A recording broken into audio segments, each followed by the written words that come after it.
मेरे सर पर रख दो मैया, मेरे सर पर रख दो मैया, अपने ये दोनों हाथ।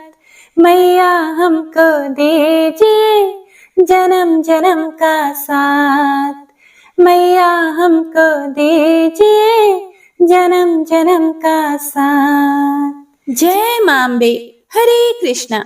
हे प्रिय भक्तों, आप सभी का दिन शुभ और मंगलमय हो। माता रानी का आशीर्वाद आप सभी भक्तों पर सदा सर्वदा बना रहे। आज हम चैत्र मास महात्म्य में देवी भागवत पुराण के 13वें दिन की महात्म्य कथा का श्रवण करेंगे।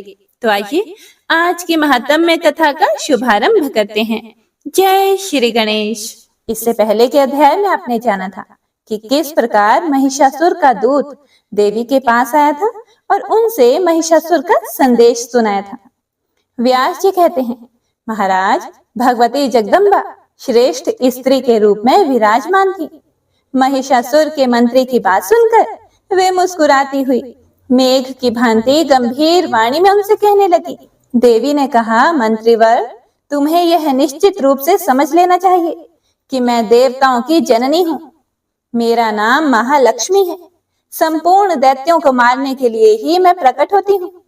महिषासुर का वध करने के लिए समस्त देवताओं ने मुझसे प्रार्थना की है। उस दानव के कारण देवता अत्यंत कष्ट भोग रहे हैं। इस समय उन्हें यज्ञ में भाग भी नहीं मिल रहा है। इसीलिए आज मेरा यहाँ आना हुआ है। मंत्रीवर, मैं महिषासुर को मारने के प्रयत्न में लगी हूँ। मैं अकेली ही नहीं हूँ, मेरे साथ विपुल सेना है। अनग, तुमने जो साम नीति का प्रयोग करके आदर पूर्वक मेरा स्वागत किया है, मीठे वचन कहे हैं, इससे मैं तुम पर संतुष्ट हूँ। अन्यथा निश्चय जानो, मेरी दृष्टि प्रलय अग्नि की तुलना करने वाली है। उसके प्रभाव से तुम्हारे प्राण नहीं बच सकते। अब तुम मेरी बात मानकर उस पापी महिषासुर के पास जाकर उससे ये वचन कहना, यदि तुझे प्राणों का लोभ हो तो अभी तुरंत पाताल चला जा। तू नहीं जाना चाहता तो तुझ अपराधी एवं दुष्ट को मैं युद्ध भूमि में मार डालूंगी। मेरे बाण से तेरे शरीर की धज्जियां उड़ जाएंगी। तेरे लिए यमराज के घर जाना आवश्यक हो जाएगा। मेरी इस दयालुता को समझकर तू इसी क्षण इस लोक से विदा हो जा। अरे मूर्ख, तेरे मर जाने पर देवता स्वर्ग पर अधिकार प्राप्त कर लेंगे। अतएव सागर पर्यंत इस पृथ्वी का परित्याग करके तू अकेला ही यहाँ से हट जाने की व्यवस्था कर ले। मूर्ख, मेरे बाण तेरे शरीर को लक्ष्य बनाए, इससे पहले ही पाताल चले जाने में ही तेरा कुशल है। यदि तेरे मन में युद्ध करने की इच्छा हो तो अभी अपने संपूर्ण महाबली वीरों के साथ यहाँ चला आ। मैं तुझे यमराज के घर भेजने के लिए तत्पर हूँ। अरे प्रचंड मूर्ख, तेरे जैसे असंख्य दानवों का प्रत्येक युग में मैंने वध किया है, वैसे ही तुझे भी युद्ध भूमि में मार डालूंगी। तू मेरे शस्त्र धारण को सफल कर दे। तू महान दुराचारी है। ब्रह्मा के द्वारा तुझे जो वर मिल गया है उसका अभिमान मत कर। केवल स्त्री ही तेरा वध कर सकती है, यह निश्चित जानकर तूने प्रधान प्रधान देवताओं को असीम कष्ट पहुंचाया है। अस्तु, ब्रह्मा का वचन सत्य करना परम आवश्यक है। इसीलिए अनुपम स्त्री का रूप धारण करके तुझ अपराधी को मारने के विचार से ही मैं यहाँ प्रकट हुई हूँ। अरे मूर्ख, यदि तुझे जीने की इच्छा हो तो आज ही देवताओं के स्थान को छोड़कर पाताल में चला जा, जहाँ सांपों का साम्राज्य है। अपनी स्वेच्छा पूर्वक चला जा। व्यास जी कहते हैं, महिषासुर का वह प्रधानमंत्री भी शूरवीर था। देवी की बात सुनकर उसने सार गर्भित उत्तर देना आरंभ किया। देवी, तुम अभिमान में चूर रहने वाली स्त्री के समान बातें करती हो। कहाँ तुम और कहाँ वे दानवराज? भला इस प्रकार का अनुचित युद्ध कैसे हो सकता है? तुम अकेली स्त्री हो। अभी जवानी के प्रथम सोपान पर तुम्हारा प्रवेश हुआ है। तुम्हारे सभी अंग कोमल हैं। उन महिषासुर के शरीर की आकृति बड़ी ही विशाल है, इसीलिए बड़ी कठिनता से उनके साथ तुम्हारी मित्रता हो सकती है। महिषासुर के पास हाथी, घोड़े और रथों से परिपूर्ण अनेक प्रकार की सेना है। हे देवी, जिस प्रकार मालती के फूल को मसल डालने में गजराज को कुछ भी परिश्रम नहीं करना पड़ता, वैसे ही महिषासुर के हाथ संग्राम में तुम्हारा अंत हो जाए, इसके लिए उन्हें कुछ भी प्रयास नहीं करना पड़ेगा। हमारे राजा साहब देवताओं के महान शत्रु हैं, किंतु तुम में उनकी अटूट श्रद्धा है। अतः साम और दाम नीति का प्रयोग करके ही मैं तुमसे बातें करना उचित समझता हूँ, नहीं तो तुम मिथ्या भाषण करती हो, व्यर्थ के अभिमान में भरकर अपनी चतुरता दिखाती हो, तथा रूप एवं यौवन का तुम्हें अभिमान हो गया है। यह मानकर मैं तुम्हें आज ही बाण के द्वारा मृत्यु के मुख में झोंक देता। तुम्हारे रूप में जगत के रूपों को तुच्छ करने की योग्यता है। इसे सुनकर मेरे महाराज मोहित हो गए हैं।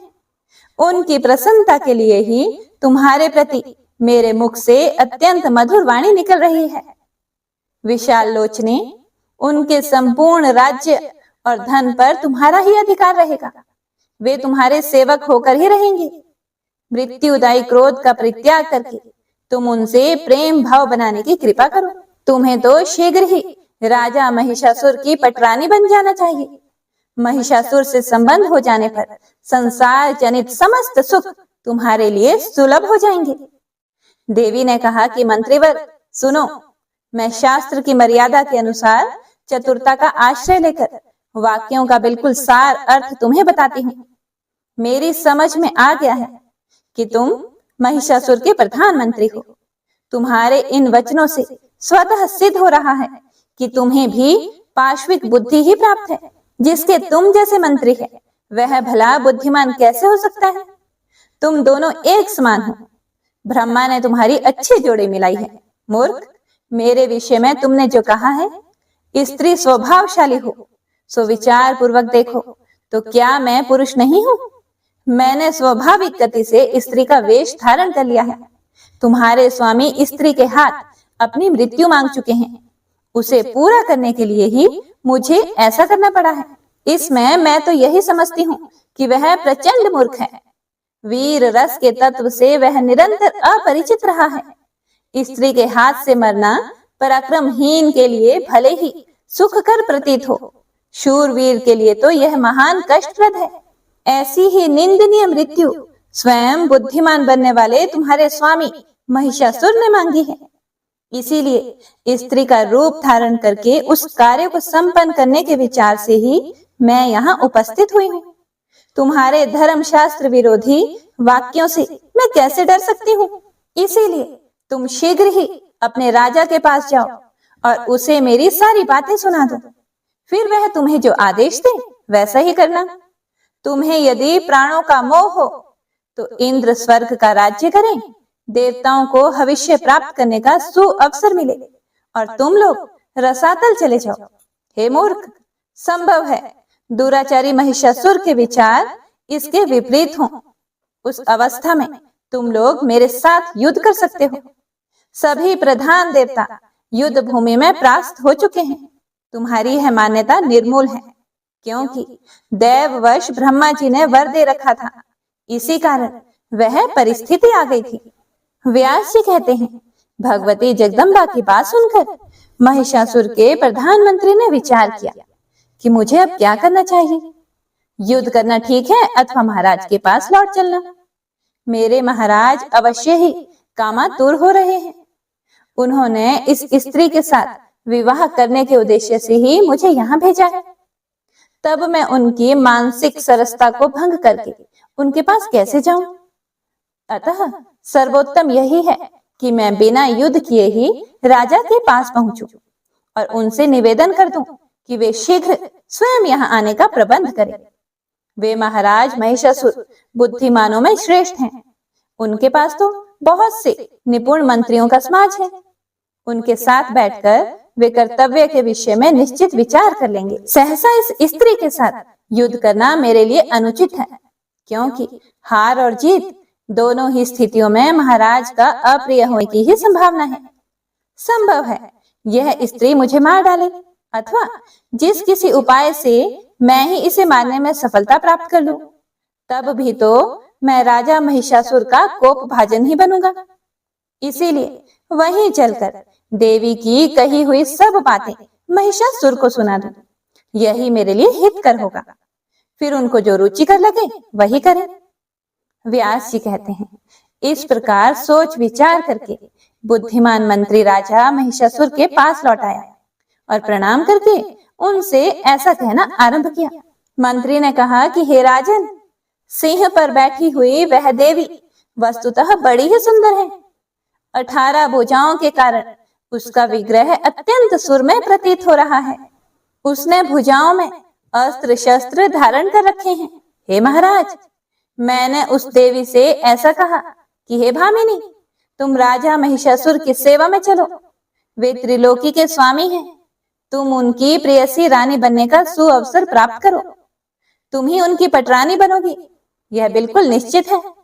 वे तुम्हारे वशवर्ती बनकर आज्ञा पालन करने में सदा तत्पर रहेंगे। सुंदरी, महिषासुर को अपना स्वामी बनाकर दीर्घ काल तक त्रिलोकी की संपत्ति भोगो और स्त्रियों में सबसे अधिक भाग्यशालिनी बनने का अवसर प्राप्त करो। मेरी यह सभी बातें सुनकर विशाल नेत्रों वाली वह देवी पहले तो अहंकार के वश होकर किंकर्तव्य विमूढ़ सी हो गई। फिर हंसकर उसने मुझसे कहा, भैंस के पेट से पैदा हुआ महिषासुर पशुओं से भी गया गुजरा है। मैं देवताओं का हित करने के विचार से उसे देवी की बलि चढ़ा दूंगी। अरे मूर्ख, जगत में कौन ऐसी मूर्ख स्त्री है जो महिष को पति बनाए? फिर मुझ जैसी विवेकवर्ती स्त्री उसे कैसे स्वामी बनाने में विचार कर सकती है? सींग वाली भैंस ही उस सींग वाले भैंसे को अपना पति बनाया करे। मैं उस महिष को अपना पति नहीं बना सकती। मैं तो युद्ध भूमि में उपस्थित होकर उसके साथ युद्ध करूंगी। मेरे हाथ देवताओं से शत्रुता करने वाला महिषासुर काल का कलेवा बन जाएगा। हे दुष्ट, यदि तुझे जीने की इच्छा हो तो पाताल भाग जा। राजन, उस स्त्री ने बड़ी कठोर बातें मुझसे कही हैं। उन्हें सुनकर बहुत विचार करने के बाद मैं वहां से लौट आया हूँ। रस भंग हो जाने की आशंका से मैंने उसके साथ युद्ध नहीं छेड़ा। आपकी विशेष आज्ञा पाए बिना ऐसा व्यर्थ उद्यम मैं कैसे कर सकता था? हे राजन, वह सुंदरी असीम बल के अभिमान में चूर है। भविष्य में क्या होगा यह बात मेरी समझ से तो बाहर है। स्वयं आप ही इसका निर्णय करें। युद्ध करना या यहाँ से भाग जाना, कौन सा काम कल्याणप्रद होगा?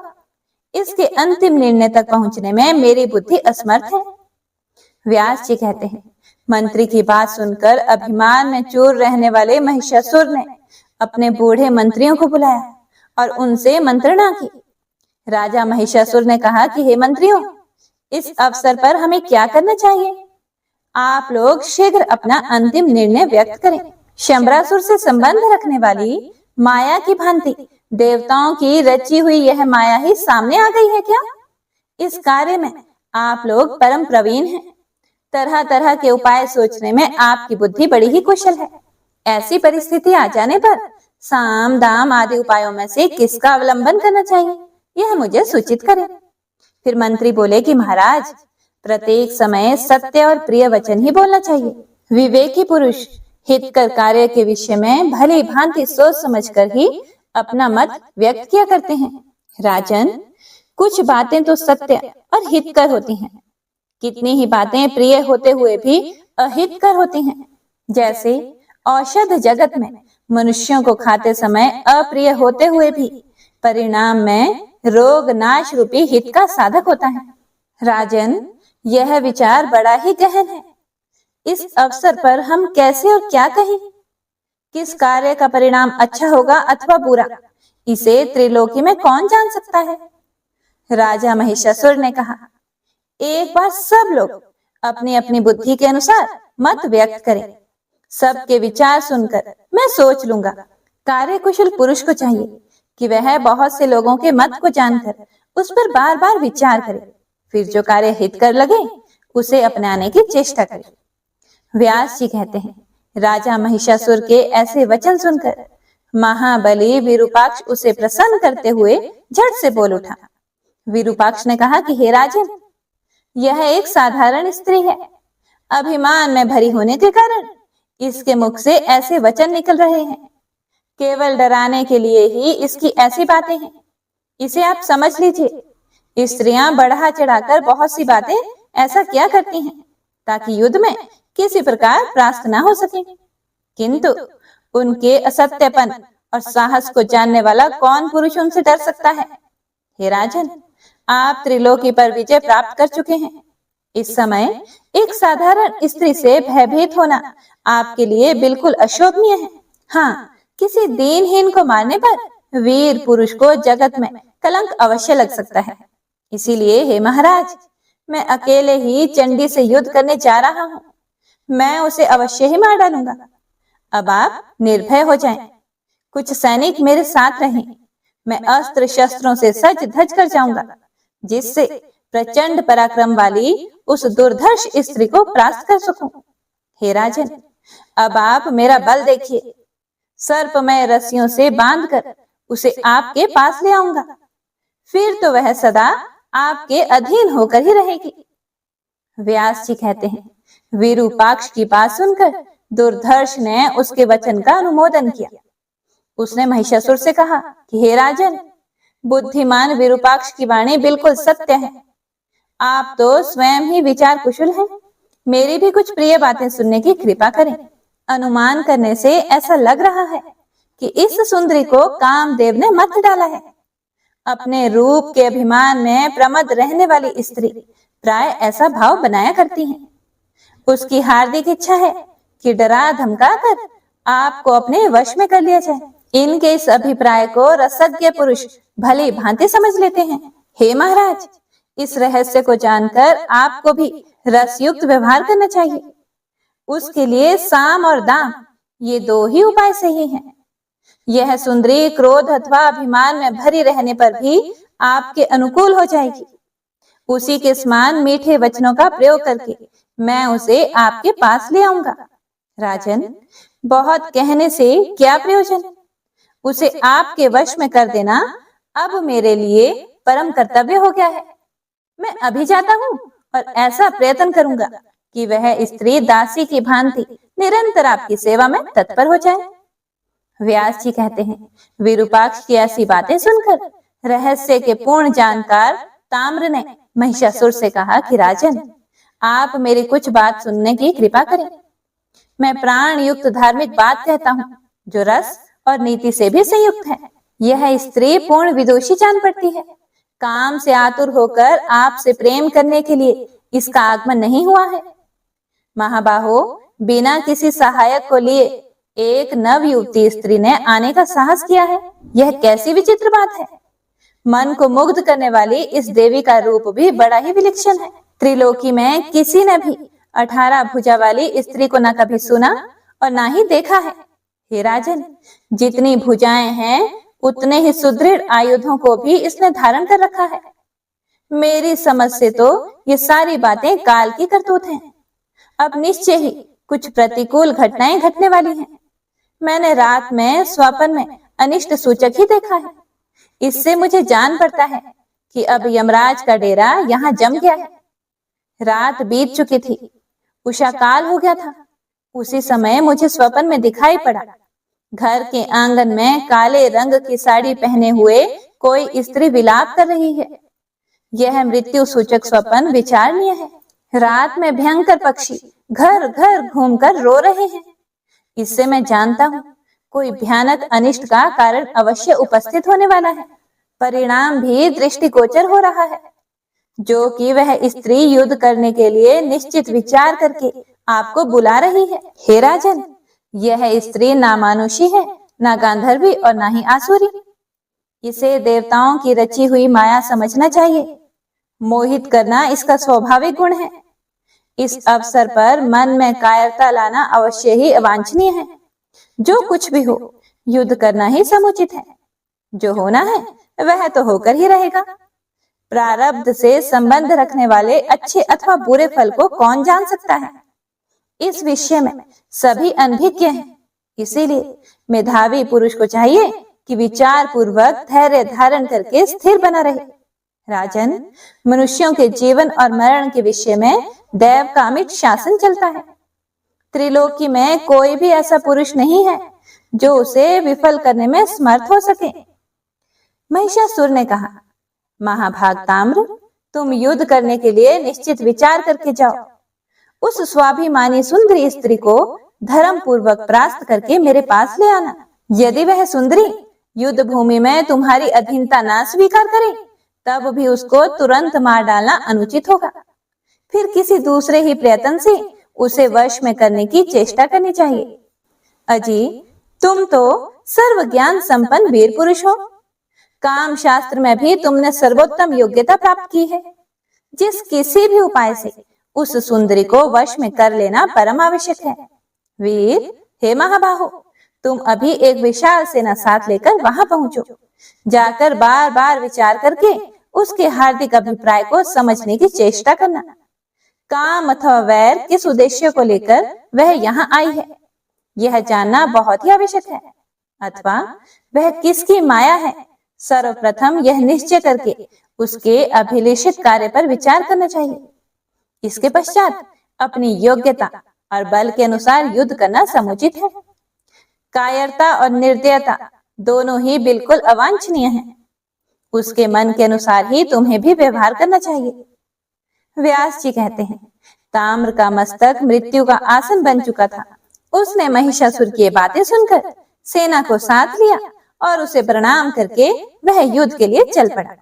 जाते समय मार्ग में उस दुरात्मा दानव को यमराज के पथ को प्रदर्शित करने वाले बहुत से भयंकर अपशकुन दिखाई पड़े। उसका मन भय और चिंता से व्याकुल हो गया। आगे बढ़ने पर ताम्र ने उन भगवती को देखा। उस समय देवी सिंह पर सवार थी। संपूर्ण देवता उनकी स्तुति कर रहे थे। समस्त आयुधों से उनकी अनुपम शोभा हो रही थी। ताम्र साम नीति का प्रयोग करके विनीत बनकर सामने खड़ा होकर नम्रता पूर्वक मधुर वाणी में भगवती जगदम्बा से कहने लगा कि हे देवी, मस्तक पर सुंदर सींग धारण करने वाले दैत्य के सरदार महिषासुर तुम्हारे रूप और गुणों पर अपने को न्यौछावर कर चुके हैं। तुमसे अपना विवाह करने के लिए उनकी हार्दिक अभिलाषा है। हे विशाल नेत्रों से शोभा पाने वाली सुंदरी, महिषासुर देवताओं के लिए भी अजय है। तुम उनका मनोरथ पूर्ण करो। हे देवी, तुम्हें इतने आयुध धारण करने की क्या आवश्यकता है? कमल जैसे कोमल ये तुम्हारे हाथ पुष्पों के गेंद पकड़ने योग्य हैं। बहुरूपी धनुष के रहते हुए इस धनुष की क्या आवश्यकता रह जाती है? तुम्हारे कटाक्ष अचूक बाण हैं। फिर इन लौकिक बाणों से क्या प्रयोजन है? संसार में युद्ध को दुख का मूल कारण समझा जाता है। इस रहस्य के जानकार मनुष्य को युद्ध नहीं करना चाहिए। लोभासक्त अनुरागी व्यक्ति ही परस्पर लड़ते भिड़ते हैं। पुष्पों के द्वारा भी मारपीट करना अवांछनीय है। फिर तीखे तीरों से युद्ध करने की तो बात ही क्या है? क्योंकि अपने अंगों का छिद जाना किसी के लिए भी प्रसन्नता का कारण नहीं बन सकता। इसीलिए हे सुंदरी, तुम्हें कृपा करनी चाहिए। देवता और दानव सभी हमारे महाराज का सम्मान करते हैं। तुम उन्हें अपना स्वामी बना लो। वे तुम्हारे संपूर्ण मनोरथ पूर्ण कर देंगे। सब प्रकार से तुम उनकी पटरानी बनकर रहोगी। इसमें किंचित मात्र भी संदेह नहीं है। हे देवी, मेरी बात मानो। इससे तुम्हें सर्वोत्तम सुख सुलभ होगा। यह निश्चित है कि युद्ध भूमि में कष्ट भोगने के पश्चात विजय हो जाना संदेह से मुक्त विषय नहीं है। सुंदरी, तुम्हें राजनीति का सम्यक ज्ञान है। हजारों वर्षों तक संपूर्ण राज्य सुख भोगने की कृपा करो। तुम्हारा भावी सुशील पुत्र इस राज्य का उत्तराधिकारी होगा। इसीलिए जवानी में भोग विलास करने के पश्चात बुढ़ापे में भी तुम सुख से जीवन व्यतीत करोगी। व्यास जी कहते हैं, ताम्र की ये बातें सुनकर भगवती का मुखमंडल मुस्कान से भर गया। मेघ की भांति गंभीर वाणी में वे उससे कहने लगी। इसके आगे ताम्र से देवी ने जो कुछ भी कहा उसका वर्णन आप अगले अध्याय में सुनेंगे। ओम दुम दुर्गाय नमः। ओम नमः शिवाय। हे प्रिय भक्तों, तो आइए अब सुनते हैं श्री दुर्गा चालीसा। नमो नमो दुर्गे सुख करनी, नमो नमो अम्बे दुख हरनी। निरंकार है ज्योति तुम्हारी, तिहु लोक फैली उजियारी। शशि ललाट मुख महाविशाला, नेत्र लाल भ्रिकुटी विकराला, रूप मातु को अधिक सुहावे, दर्श करत जन अति सुख पावे। तुम संसार शक्ति लय कीना, पालन हेतु अन्न धन देना, अन्नपूर्णा हुई जगपाला, तुम ही आदि सुंदरी बाला। प्रलय काल सब नाशन हारे, तुम गौरी शिव शंकर प्यारे। शिव योगी तुम्हारे गुण गावे, ब्रह्मा विष्णु तुम्हें नित ध्यावे। रूप सरस्वती को तुम धारा, दे सुबुद्धि ऋषि मुनि उबारा। धर्यो रूप नरसिंह को अम्बा, प्रगट भई फाड़ कर खम्बा। रक्षा करी प्रहलाद बचायो, हिरण्याक्ष को स्वर्ग पठायो। लक्ष्मी रूप धरो जग माही, श्री नारायण अंग समाही। शेर सिंधु में करत विलासा, दया सिंधु दीजे मन आसा।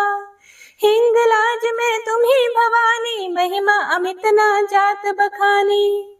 मातंगी अरुधुमवती माता, भुवनेश्वरी बगला सुखदाता। श्री भैरव तारा जगतारिणी, छिन्न भाल भव दुख निवारिणी।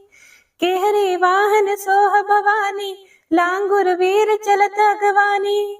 कर में खप्पर खड़ग विराजे, जाको देख काल डर भाजे। सोहे अस्त्र और त्रिशूला, जाते उठत शत्रु ही शूला। नगर कोट में तुम ही विराजत, तीहु लोक में डंका बाजत। शुंभ निशुंभ दानव तुम मारे, रक्त बीज शंखन संहारे। महिषासुर नृपति अभिमानी, जेहि अघभार मही अकुलानी। रूप कराल कालिका धारा, सेन सहित तुम तिहि सहारा।